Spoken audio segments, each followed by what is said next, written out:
మూర్తి గారు, మీరు అంటే 30 ఏళ్ళ నుండి ఉన్నారన్నారు పాత్రికలు. మేము కూడా చాలామంది ఇందులో కొంతమంది 30 ఏళ్ళ నుండి ఉన్నాము. 40 ఏళ్ళు అన్న. అదే అందుకనే. అయితే ఒకప్పుడు పాత్రికేయ వృత్తి అంటే గౌరవం, సమాజంలో ఉండే కరప్షన్ దాన్ని ఎత్తి చూపడం.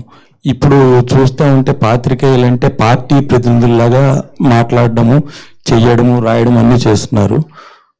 ఈ పాత్రికేయుడు ఎప్పుడు వాడు, మీ కామెంట్ ఏంటి? ఇప్పుడు పాత్రికేయులు అంటే పార్టీ ప్రతినిధులుగా మారిపోయారు. పాత్రికేయుడు ఈ రోజు వాడే ఇండిపెండెంట్ జర్నలిస్ట్, అత్యంత నీతి నిజాయితీ కూడిన జర్నలిస్ట్ అనేవాడు సొసైటీ మీద కన్సర్న్తో ఉద్యోగం చేస్తాడు.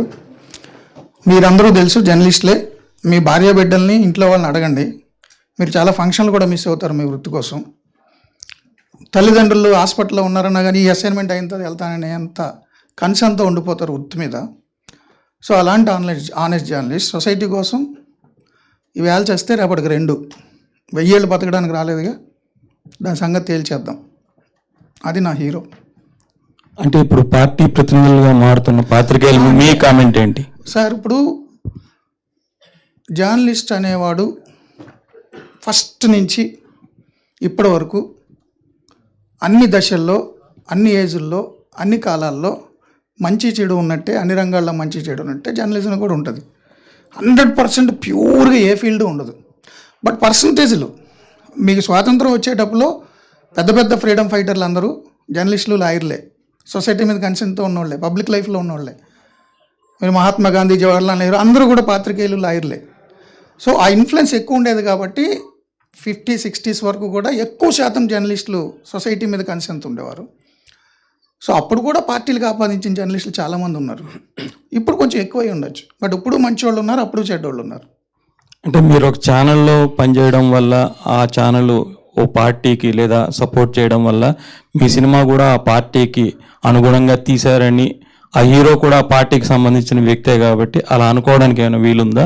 బయట ప్రేక్షకులు ఎవరెవరు, ఇన్ని లక్షల మందిలో ఎవరెవరు ఏమనుకుంటారని మనం చెప్పలేం. బట్ మీరన్న ఆ హీరో నాది 19వ సినిమా. ఆయన 18 సినిమాలు ఏ పార్టీకి అనుకూలంగా చేయలేదు. 2014లో ఆయన ఇదే టైటిల్తో ప్రతినిధి చేశారు. అప్పుడు కూడా ఎన్నికల ముందే వచ్చింది. అప్పుడు కూడా పొలిటికల్ థ్రిల్లరే. అప్పుడు ముఖ్యమంత్రిని కిడ్నాప్ చేసిన సినిమా, సొసైటీ మీద ఇష్యూస్ మాట్లాడిన సినిమా. అప్పుడు ముఖ్యమంత్రి చాలా మంచివాడు ఆ సినిమాలో. అంటే అప్పటి కాంగ్రెస్ ముఖ్యమంత్రిని ఆయన హీరోగా పోర్ట్రే చేసినట్ట? ఆయన తెలుగుదేశం వాళ్ళ పెదనాన్న అయ్యుండి కాదు కదా. ప్రొఫెషనల్ ఆర్టిస్ట్, నేను ప్రొఫెషనల్ డైరెక్టర్ని ఈ సినిమా ద్వారా. సో మీరన్నట్టు ఏ ఛానల్ ఏ పార్టీకి సపోర్ట్ చేస్తుంది అనేది కొంతమంది అనుకునే ఒపీనియన్. బట్ నేను పనిచేసిన ఛానల్ వైసీపీ ఛానల్ అని అప్పట్లో అనేవారు. సో జనరల్గా జర్నలిస్ట్ అనేవాడు ప్రజల వాయిస్ వినిపిస్తాడు, అపోజిషన్ వాయిస్ వినిపిస్తాడు. అపోజిషన్ అంటే అపోజిషన్ పార్టీది కాదు. నిజంగా ఇప్పుడు వినపడుతుందండి అపోజిషన్ వాయిస్? వినిపిస్తున్నాగా రోజు, నేను రోజు వినిపిస్తున్నాగా. నేను 14-19లో కూడా అపోజిషన్ వాయిస్ వినిపించా. అప్పుడు కేంద్ర మంత్రిగా ఉన్న మహా టీవీలో పనిచేస్తూ ఎప్పుడు రిజైన్ చేస్తారు మీరు రాష్ట్రం కోసం అని ఆ కేంద్ర మంత్రిని అడిగిన వాయిస్ నాది. మీరు గూగుల్, యూట్యూబ్కి వెళ్ళి చెక్ చేయొచ్చు. సార్ మూర్తి గారు, ఇక్కడ సార్ ట్రైలర్లో Q&A అంటే వెంకటే అడుగయ్యా.